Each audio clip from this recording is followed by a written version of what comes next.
welcome to another ETTO spoiler cast. This one is, of course, for the series opener of Falcon and the Winter Soldier. We're here. We're in our second Disney Plus Marvel series. Feels already. good. Feels good. Feels good. This being a spoiler cast means there are spoilers ahead. We'll do a little bit of a spoiler-free thing as it's the first episode, but definitely recommend watching the entire thing. There's no end credits and stuff, so you definitely know when you've seen everything. Yeah, you're all good. And having seen everything, what do you think, Josh? I dig it. It seems, pretty straightforward. We've spoken already a little bit about. It's just kind of got the Captain America vibes. Like it's very. It feels like a Marvel movie, Totally. Captain America movie. It's very Russo. It's on that. Yeah, it starts off with a bang, like a lot of Marvel movies do, like kind of big action and stuff, something to get you a little bit more excited. Yeah. And then kind of just tapers off a little bit. You get some chill, like just them being on the ground, living their life, working the stuff out. Yeah. It 100% feels like the first 40 minutes of a movie. Like, yes. And and it's like, even though you're saying, it slows down, it doesn't feel like, we've stopped moving. It's like, no, this just feels like where the story needs to be right now, kind of thing. Like, it feels, it's great. Like, it's super low-key, super chill. Yeah. I really dig it so far. And, like, it's nothing to get like too pumped and excited about, but I'm okay with that. Yeah, for sure. Like, I think we're pretty fine with that. It's nice. It's a safer story than the craziness and the intrigue of WandaVision, but it's also the first episode. I'm sure there's going to be a lot of espionage and like spy stuff coming up in the next couple of ones. So I think this is a very, very solid opener. I think all the acting in this is phenomenal. Apart from two performances, which we'll talk about later, but you'll know. But basically, yes. If you have a Disney Plus subscription, go and watch this show. It's a lovely, just shy of 50 minutes, obviously with the credits and everything. But it's a longer one than the WandaVision ever really hit. So go and have fun. And you don't need to watch WandaVision either. No, that's totally irrelevant. I think this was supposed to come before WandaVision, despite being set anyway, a month or two after WandaVision. So it's like You're clear. As long as you've watched the other 23 movies, you'll understand this. You're all good. Yeah. But yes, spoilers ahoy. We're going to talk about the things specifically now, so make sure you have seen the episode before now. Yes. I love this. I love the cold open of Sam with the shield on his bed before he heads out on a mission. The CGI of his flight is crazy. Like, looks great. It looked like the films. It's just the films. Everything looks like the films. Yeah. Nothing seemed like a little bit out of place or a little bit like wobbly or anything like that. It's super solid. So clean. And I say that because in WandaVision, it looked low budget. Like, it didn't look great. Nothing ever really got to this kind of feeling. And I guess maybe it's because the Russos created such a tone, and so they're matching that tone here. So it's like we're familiar with it, I guess. But it fits seamlessly into the kind of Captain America world. The action's great. It's great to see Batroc back with his purple, but now he's wearing purple and yellow. So he's got a nice little yellow in a bit. That was good fun. I thought that was him. I wasn't too sure, but they focused in on him so much. I'm like, yeah. And I like that the mission was almost like exactly what the Winter Soldier one that Batroc was in. It's like it's just the Sam version of that mission from the start of Winter Soldier, which was cool. The only thing I'll say in that opening part, I just felt like I don't know how the physics of a hole in the side of a plane would actually work in real life, but from what we know, this has a lot less suction from the door being blown off, being pulled off by Red Wing. Than most other things. Well, it's not until they get close that they get blown up. I feel like it's because it's quite low to the atmosphere. Like, it's generally you're up in the air and like actually flying. This is kind of low down. I mean, that makes I don't sense. know. But yeah, we're not physicists or planeticists. And I guess also I feel like it's probably dependent on the planes, because like Air Force, like actual planes are kind of pressurized, whereas I think like hangar jet planes are fairly open comparatively. Yeah, There's because no then the pressurized back like kind of kinda drops comes and opens down. out. So and maybe stuff. it's a bit of that. Getcha. But Okay. it's a fair point, because I definitely thought that when he lasered the door open, someone would just go Wah! Or something. Yeah, and it's not until he pushes him very close. Yeah. Like it's not until the guy's standing at the door that he's like, boop. Also, I feel like they got changed into their little squirrel suits very, very quickly. Yes. They're all like fist fighting, and then the camera pans, and there's like 8 men already ready to hang glide.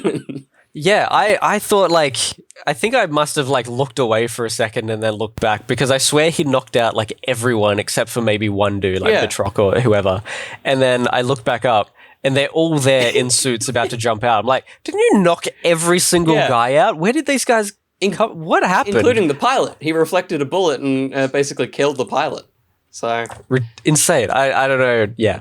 Whatever. I don't really get that, but it is crazy that these kind of terrorist goons are all expert wingsuit pilots. Considering that as well, like Sam's one ability is being good at that. Yeah, and all of these people are as good as him. Yeah, they're just random disposable goons. Yeah, but they're all incredible at this. Like how close they come to the edge of the cliff as they drop down into the ravine and stuff is just like, okay, sure, I'll believe it for the excitement and the action of this. Because it's great action. I love the bit where he lines up and then just like barrels through the friggin' thing to. It's top tier stuff. Obviously, some great stuff. I love the kind of time limit that they put on it, and I think that's like, I don't know, to bring him down. The issue with your Snyders and stuff, where it's like, it's a fight that I don't know what the end goal is, and I don't know like how long until you have to stop fighting. And in this, you have a great constant thing from Joaquin on the ground that's basically like, you're getting closer to the border, we can't go over that border. And it was like, it just elevates the tension to such a great level. Yeah. It kind of gives it a cutoff point. And he's just like, yep, solve the problem, done. Yeah. Let's get out of here. Yeah. Did you call him Joaquin? Yeah. Is that his name in the show? His name is Joaquin. What's his last name? Joaquin Torres. Right. Gotcha. Yeah. They just call him Torres in the show. That's like it's a proper like army dude thing. But speaking of him, he's a character that they basically didn't put any promo material, and he's a character that is one of the Falcons in the comics.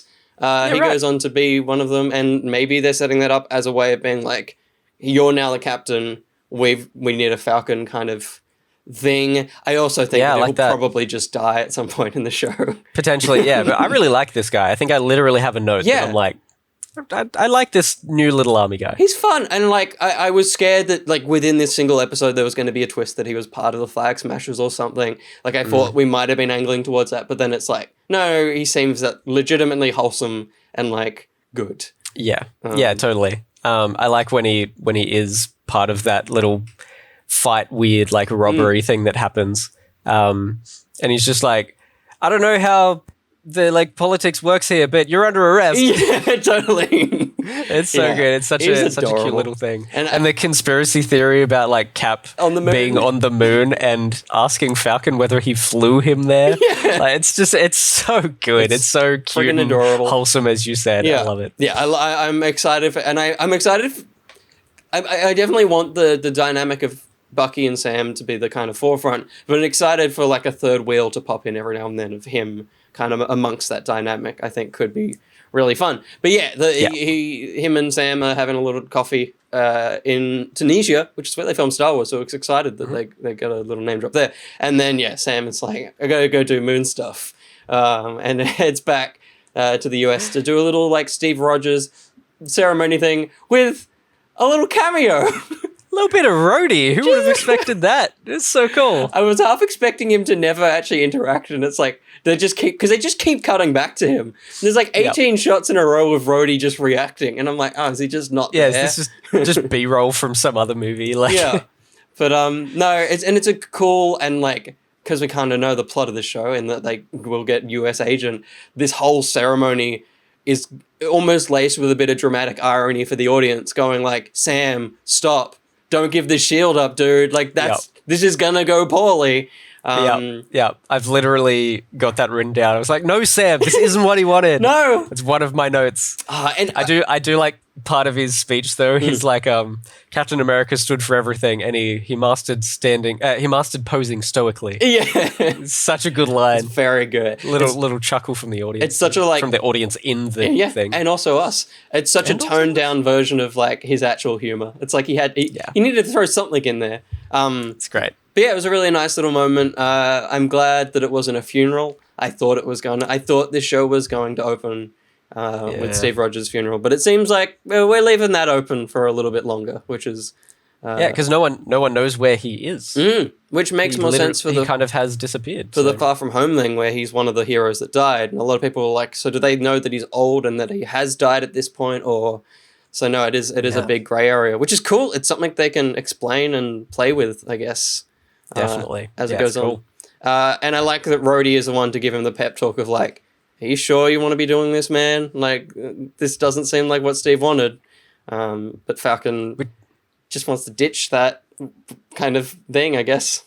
Yeah, which is funny because in the other movies, Rhodey is usually the one that's like, we got to give everything to the government. Yeah, totally. Like, whenever he's always trying to get the equipment to give to the army, but this one is like, nah, that's yours. You should be having this. Which is cool because even though he's still within all the kind of rankings and stuff, he's obviously still wearing his military outfit there. Yep. It sets up an interesting, only just realizing now, an interesting thing for Armor Wars, which is, of course, Tony's tech being stolen by a bunch of people and it getting into the wrong hands. So this is almost already setting up the idea that maybe his morals aren't where they used to be and that he doesn't want it exposed like this. So that's cool. Yeah, it's cool that that's kind of slipped in here. Yes. Also important that Rhodey is actually in the credits of this, which not as a guest star. He's one of the main credits that come up on all the cool textures. So that means that it's probably not the last we've seen of them, because if you look at WandaVision throughout the show, if your name's in there, if you're not in the episode, it's blank, so that they can just put it in there if you're in there. So like the episodes that Randall Park's not in, where his name usually drops, was blank until he was in it, and then it's there. So it's like, sure, if you're a kind of main cast member, you're in those main credits. So I think Rhodey might pop back in later, and I think he says something like that, like "I'm on call if you need me" or something. Like, I think there's a line. Yeah, of course it does. Yeah, and then I mean, we should just talk about the other guy, Bucky. We get a Winter Soldier sequence, which was like shocking because they don't open with like 5 years ago or anything like that. I was like, oh shit, like, is this a thing of the show that he like is still slipping and like still is doing things that he shouldn't be doing? But I mean, it turns out to be a nightmare of his past. Yeah. And I thought that this was like, he was taking down bad guys. Yeah. I thought that maybe it was something like that. And then right at the end, you have this sweet innocent man just trying to get into his room, and he can't open his apartment room or his apartment door. And I honestly thought that Bucky was going to shoot the lock on the door as a little joke. Yeah. And not let him into his to let him into his room. Yeah. But it seems like that was the end of his nightmare, where he kills this innocent man. Seemingly innocent man. That's about it. I'm so excited for the future of things like Moon Knight and stuff because of the level of violence in this, which matches the films. I thought that they might like kind of tone down violence for Disney Plus because it's kind of, a bit, but if they're going to do this, that means that Moon Knight can do his aggressive fighting, which is exciting. Yeah. I just had a thought. Please. About that, but I think we need to continue on with Bucky's side of this before we get there. But I'm intrigued. Maybe it's obvious. Maybe it's super obvious. Maybe it's just something that I just realized, which I'm happy that I did. Okay, yeah. But, well, like Captain America House of M. Okay, but we get some psychiatrist stuff, and I think it's probably one of the best psychiatrists I've seen on screen for a while. She's fun. She's not like overly dramatic. She's the perfect version of what they wanted here, and I feel like sometimes they play these psychiatrists really dry and they just come off as annoying, but this is a nice compliment to Bucky, and and I'm sure this isn't again the last we've seen of her. I'm sure she'll pop up throughout the series. Yeah, it's a little bit like playful. Yeah. Like I love she's like, oh, have you been having nightmares? He's like, nope. then she starts writing. It's like, come on, you're going to do the notebook thing. That's passive aggressive. Yeah, it's great. So good. Yeah, it's so fun. And I like the, again, like, we'll get to what Falcon's kind of B story in this is. I think Bucky's one is really interesting because it's basically set up the thing of every person he's kind of ever killed, he now has to go to find someone that's related to that incident and say sorry, basically, and come clean that he was the one that did it. And the way they set that up is basically by doing what feels like another murder, but it actually turns out to, like, and it's weird because he is playing with them. Like, it's like, it feels like he still, he's obviously still got aggression. So it's like before he does my name is Bucky Barnes, I was a Winter Soldier. Yeah, he's driving a car by remote. Like remotely, yeah. And it's funny, it's like he does everything he normally would do right up until the murder, and then he apologizes and then bails. And has to pretend to smile. What a weird little addition. It's so good. But it's kind of funny where they're like, they go through his list of things that he has to do. Like Step 1. Step 1, no illegal activity. Yes. Step 2, no one gets hurt. Yeah. And after they say that, he just like pistol whips some dude in the face. Knocks him out. Yeah. And then they have the little playful like, step 2 is very important. He's like, why wasn't it step 1 then? Yeah. It's great. And then step 3, I forget what step 3 was. I don't remember either. A smile? I don't know. Probably that. Let's go with smile. that. Yeah. He's just got a smile. Yeah, I love that as a setup, and I hope that there's a few more vignettes like that of famous, like, you can't really do it with Tony Stark, can he? I guess he never come clean about that one. Unless he goes to Pepper, but Pepper doesn't give a shit. Yeah. I don't know. Maybe he'll go to Tony's grave. But speaking of that, I like the amount of, like, references to the greater universe. WandaVision was very contained, so it didn't really ever get out to that kind of thing. But in this, they refer to like Falcon's backpack as being Stark tech. Bucky is like, the only time I was ever happy was when I was in Wakanda. Like, it's just, it really, this is like, give me such a great kind of, it gives me good vibes for the future of these shows, that they really are a part of the universe of the Marvel films. Like, what the fuck was that? Holy shit. Oh my god.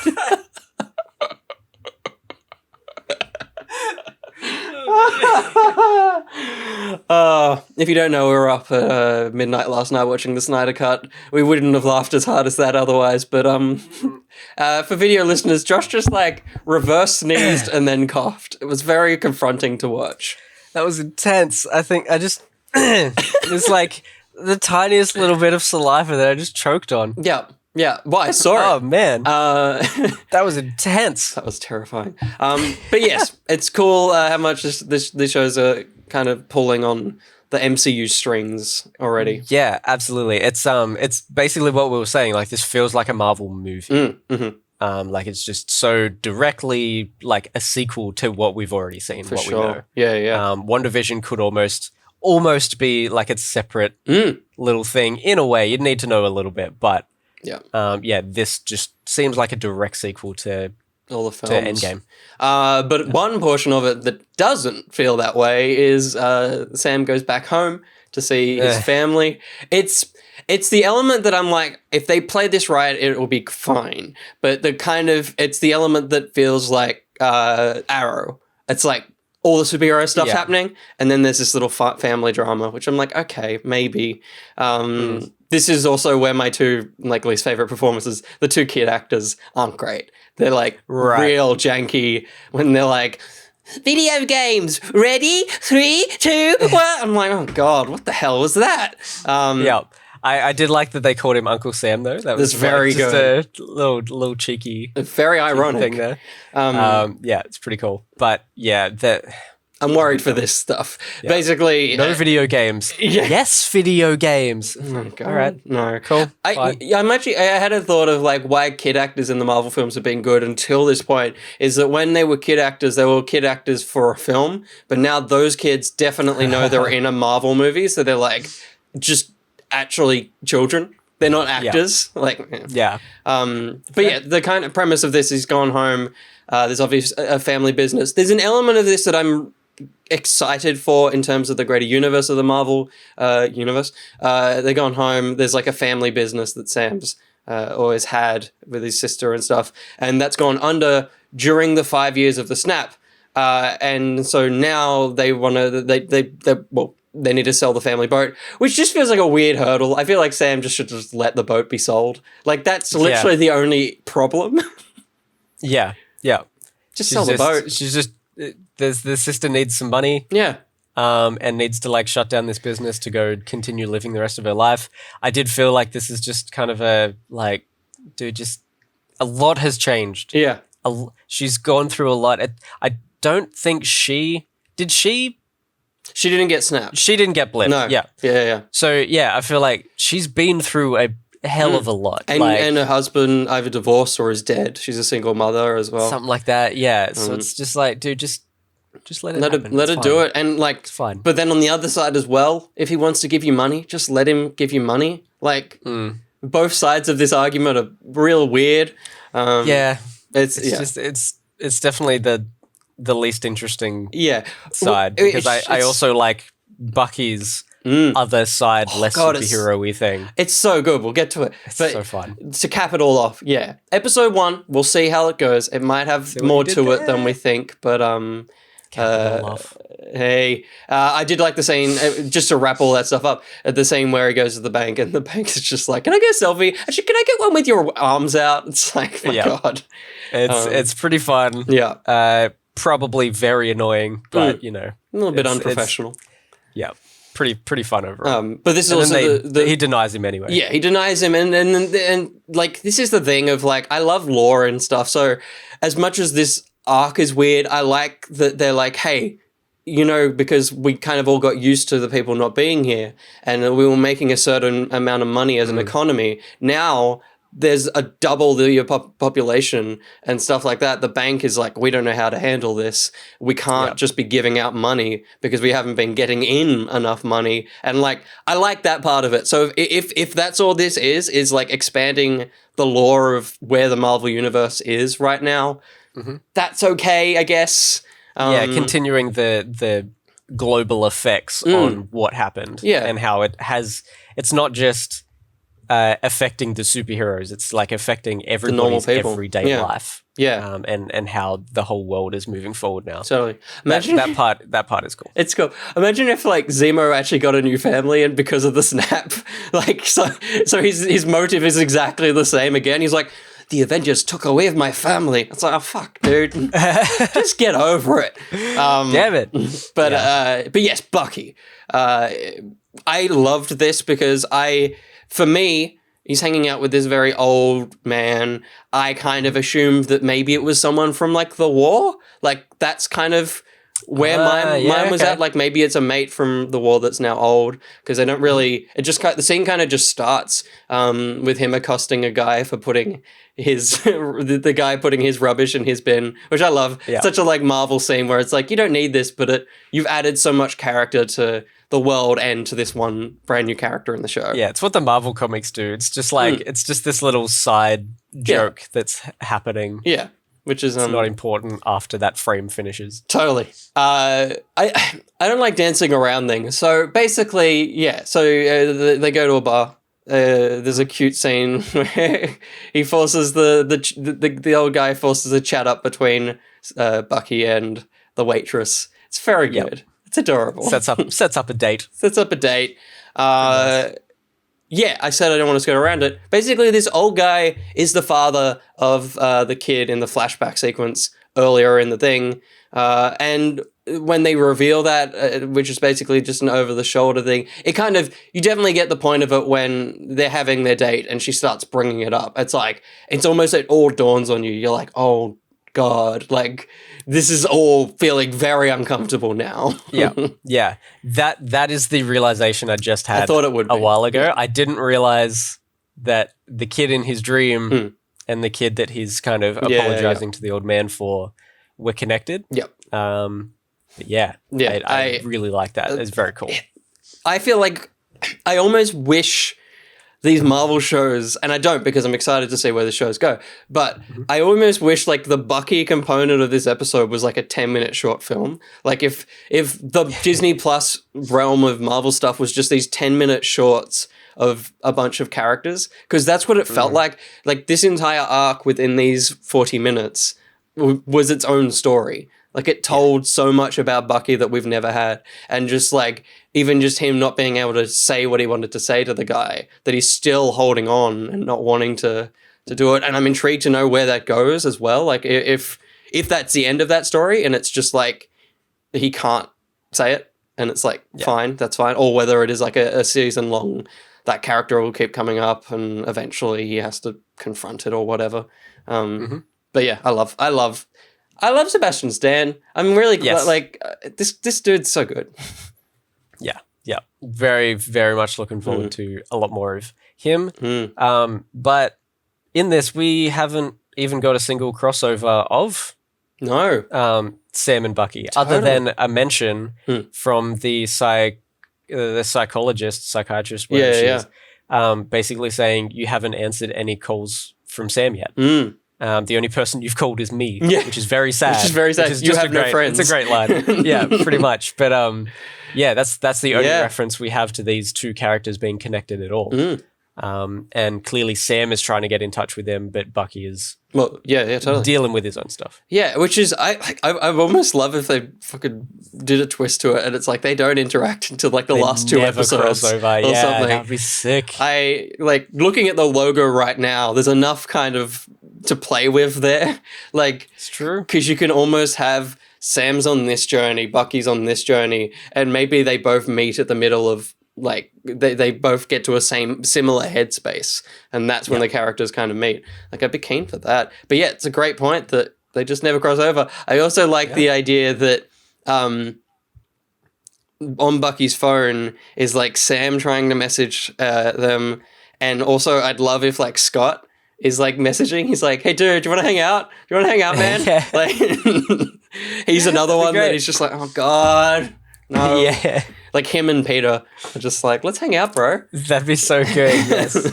But that's cool. And going back to Joaquin, who's still trekking the world, he gets to the bottom of kind of the series' first baddie, apart from Batroc. It's the Flag Smashers, which I thought was really cool as well. I don't know much about them in the comics, but the kind of setup is that they're a bunch of people that wishes the world had remained as it was during the blip, which is really, again, a really cool look into that, like into the way the Marvel Universe currently is. Yeah, totally. Yeah, it is. It's kind of cool. Like, the idea that some people did actually like it. Yeah. They weren't like devastated by it, but they were like, no, this is Thanos is right, basically. Yeah, this can be a new way. It's like we can deal with this, and this will actually help a lot of people. I hope they maybe get into it a little bit more to say why exactly, and I'm sure they will. They've got 6 episodes, and there'll probably be a sit down with the leader, and they're like, "Here's my morals" or something.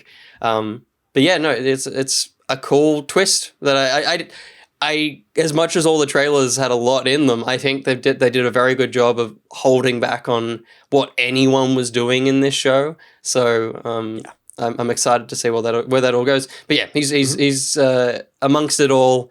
A robbery takes place. Emphas Nest from Solo arrives with a bag of masks for everybody, which I thought was great imagery. Because what if you were just there and you didn't know what was happening? Shit! Oh, which fuck. I almost felt like he was doing. Yeah, he's just walking around on his phone. I thought he was doing something totally different to what everyone else was doing. Yeah, they're basically all just playing Pokemon Go. Yeah, they got an app. Yeah. And as we said earlier, he tries to arrest one of the dudes who very much... I wonder if they have, like, soldier serum or something in them, because, like, I feel like that was a bigger punch than just a normal man.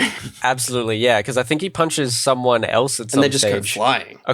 Just, like, into a car or into a wall or something. So I'm surprised with that sort of punch that he's got that I think he stomps the head, yeah. Stomps Joaquin's head, and I'm surprised he's still alive afterwards. Yeah, I thought he was dead. That sort of punch. Yeah, I absolutely thought that was it. Yeah, but he's fine.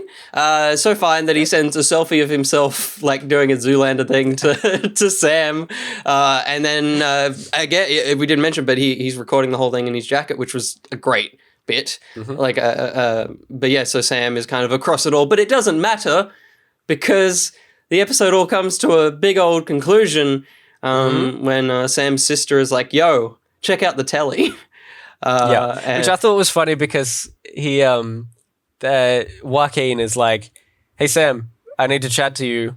Yeah. Get to like a secure line. Yeah. And then he's just sitting in his sister's house on a laptop in a room that is definitely not secure. It looks like the living room. Totally. And then the sister just comes in and is like, "Oh, sorry, Joaquin, I have to go." Just closes it, whatever. Like, I'd love if there was a cut back to him and he's like, "Who the fuck was it? Who are you talking to?" I said secure. Yeah, pretty much. That would have been great. That's such a great point. And also, it's a weird like film and TV thing where she's like, "You got to come have a look at this," because the way that like the dude that's awarding the shield words it doesn't sound like there is anything that she would correlate for him to be like, "You should really be here." Like, it just sounded like a general news thing. Yeah, like if anything, it should be like, "Hey, you've got to see this," and then show like a YouTube video that has already happened. Yeah, that would make more sense and be more in line with things. But it's fine. It's TV, and it was TV. And basically, they announced that the shield is being handed to a new person. I'm trying to work it. I assume it's after that incident, but that incident seemed to happen in a European city, so it feels like it's not correlating. It's just like it's like a day after they're like, "Sick, we've got the shield. Let's give it to someone now." Like it's almost like they've been bargaining for the shield for a long while, and now they're like, "Cool, we got it. Let's do the thing." And they bring out US Agent.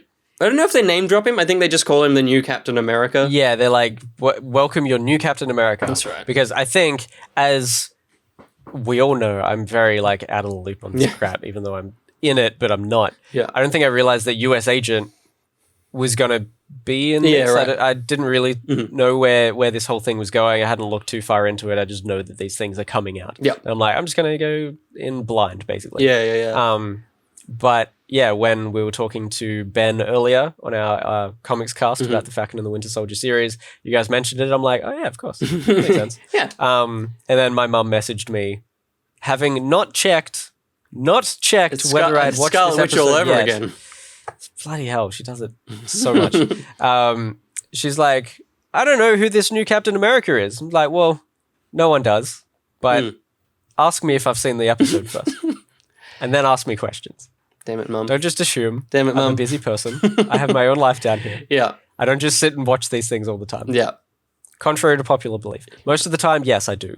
Sometimes I have to miss it and take a couple of days. Or watch 4 hours of the Snyder Cut. But yeah. Or do that instead. God. But yeah, it's a cool big old cliffhanger of an ending. It is. Interesting that, no Zemo, no Sharon Carter, no extra characters in this. It's like stripped down like one of the, I guess two of the premises are in there, like both him and the Flag Smashers and stuff. But solid thing that doesn't leave too many questions. I feel like it doesn't have many, like there's no plot holes to it. It's very clean as a narrative. Yeah. So I'm like excited. I feel like there's a lot of confidence behind what they're doing, which is exciting. Yeah. Yeah. Very straightforward. Very super keen for next Friday. Oh, it's gonna be good. And I'm kind of glad it's only like 6 episodes as well. Mm-hmm. It's like let's just smash this all out. Yeah, get it over and done with. Don't drag it out too much. I'm glad that it is short because it means they're not dragging it out. They don't have much to drag out. It's not like we're gonna do 13 for this. It's like, no, it's gonna be like episodes that we don't need. The fact that it is only 6, it's like man, this is very contained, very quick. Yeah, and like despite the boat thing, I still think a second isn't wasted in this. I feel like there's content throughout this, and all of it is fairly interesting. So I'm excited for it to be 6 episodes and for it to be longer as well. So it's like it's shorter, and each episode is a lot more substantial in terms of what's going on. So, God, they're doing it. They're doing the Marvels. I'm very excited. Glad it's back. Yeah. We had a year off. We got Marvel's Avengers on PlayStation and Xbox. Mm-hmm. It was not a good time. It did not count. It wasn't the best time. But, that's all we got. It is all we got. That's all we had. And I'm about to go play that now myself. So we go download all 75 gig of it or however much. Yeah. It's fine. You've got time. And if you've got time to watch more things, you can jump on over to youtube.com/each to their own. There's not much there other than podcasts at the moment, but we're getting there. What you can also do is jump over to YouTube. No, you can't. You can jump on over to patreon.com/each to their own if you want to just listen to us watch the Snyder Cut. Is it? Just the whole thing. Whole frickin' thing. With some breaks. Because we drank a lot. Needed to pee. Needed to get that out. Yeah. It was good fun. It was very good fun. I enjoyed it. Yeah. Just the experience of being able to do that with people in the chat, chatting and stuff. It was great. And we're also doing pretty much now weekly streams. We're trying to get into that rhythm. Yeah. On top of podcasts, and then somewhere in there we also have to work out our lives to be able to make videos. For YouTube as well, which we've been moving a little bit further away from, but we're not leaving it behind. No. We want to. Yeah. It's just we're working it out. We're getting there. But pretty much weekly streams.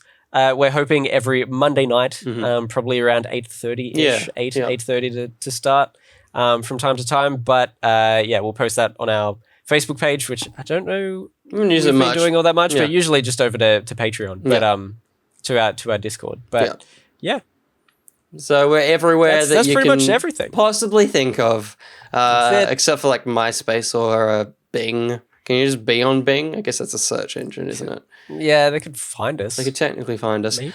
Doesn't matter. We both need a good old sleep. We do. Until the next one, I've been Will. I've been Gersh.